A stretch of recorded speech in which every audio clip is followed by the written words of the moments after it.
life is hard. You deal from strength, or you get crushed every time. Best a kid learns this lesson early.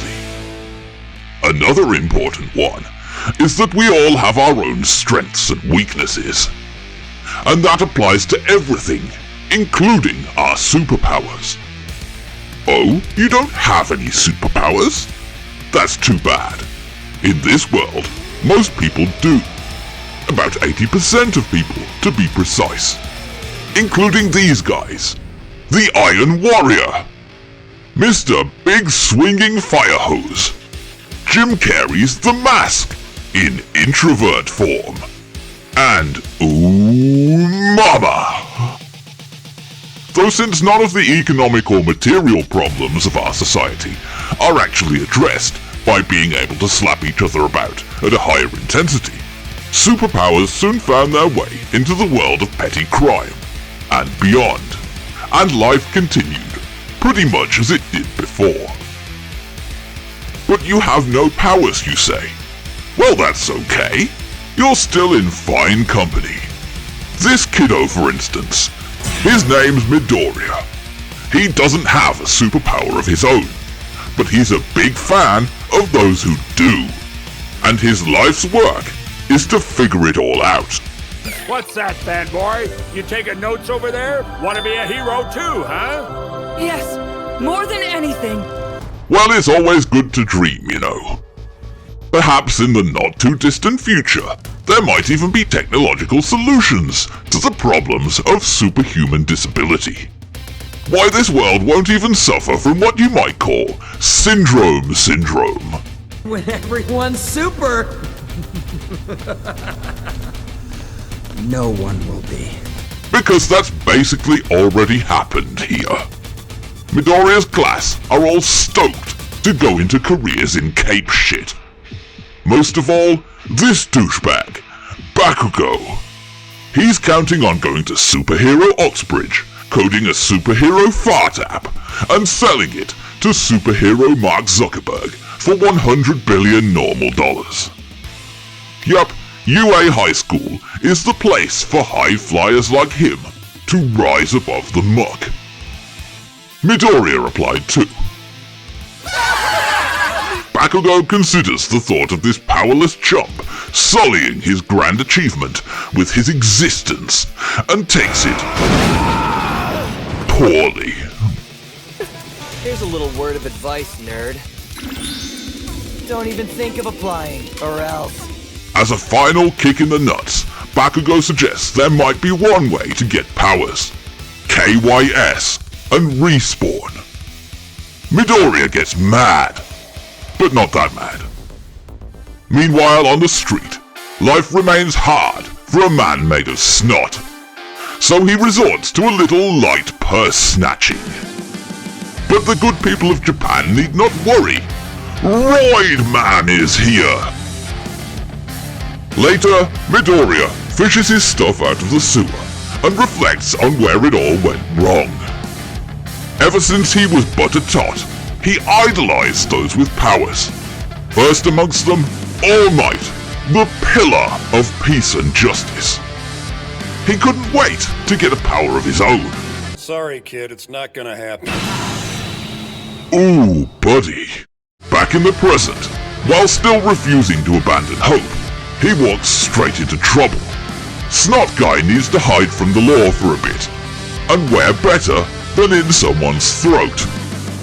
He's rudely interrupted.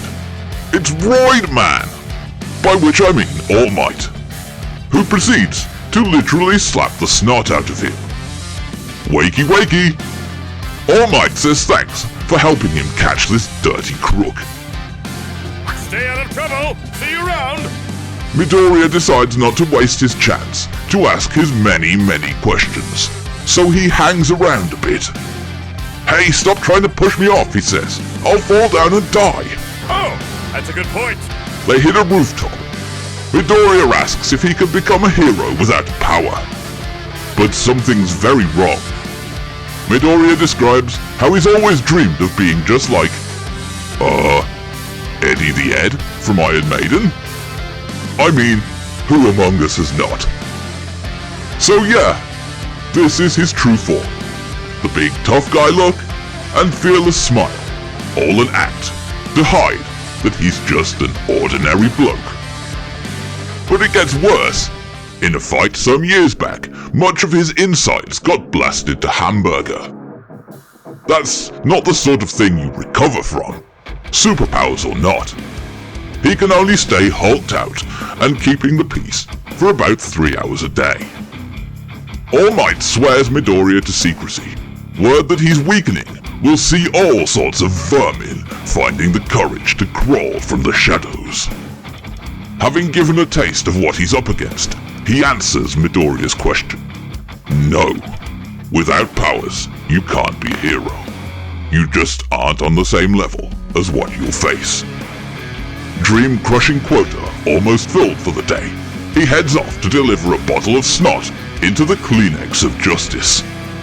Snot Guy accidentally gets freed by Bakugo, and once again goes straight for his unique new twist on the classic hostage situation. The guys we saw earlier take their shot. Iron Warrior tries the Power Fist, but punching a big blob of goo goes about how you'd expect. In desperation, Bakugo fires off his power. Explosions! To similar effect. The big girl suffers her one weakness.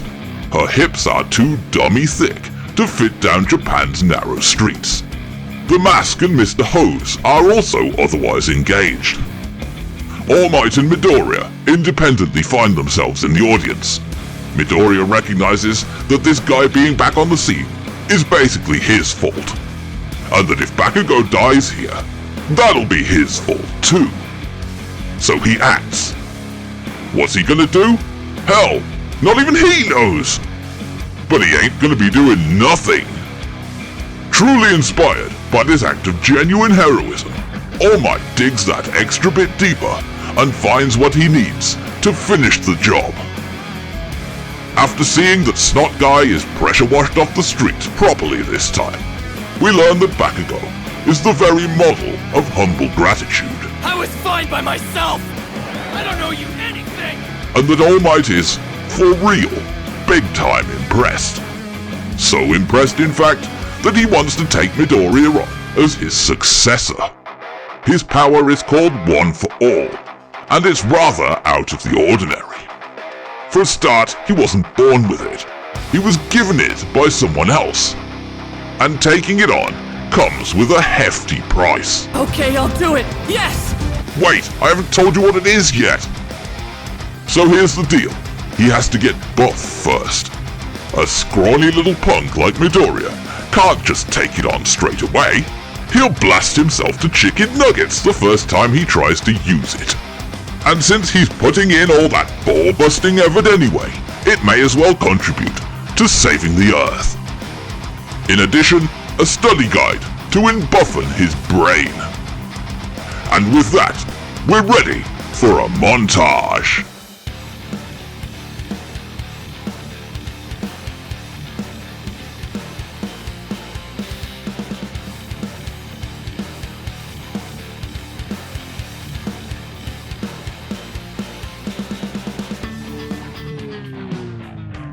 Perhaps that was a little too much montage. Nonetheless, by exam day. Fucking A! One beach cleaned up, precisely on time. Here's how he was. Look how far you've come. Such improvement. Damn, son. And with that, he's ready for his first taste of true power. Eat this. Yeah, that first taste bit, not a joke. Look, lad, you need to swallow some DNA to inherit the power, and this is by far the least unpleasant way. Breakfast of Champions complete. He hits the UA entrance exam. On the way in, he meets a girl who protects his dumbass from himself. The exam procedure is laid out by Radio 1's most annoying DJ. You know the one.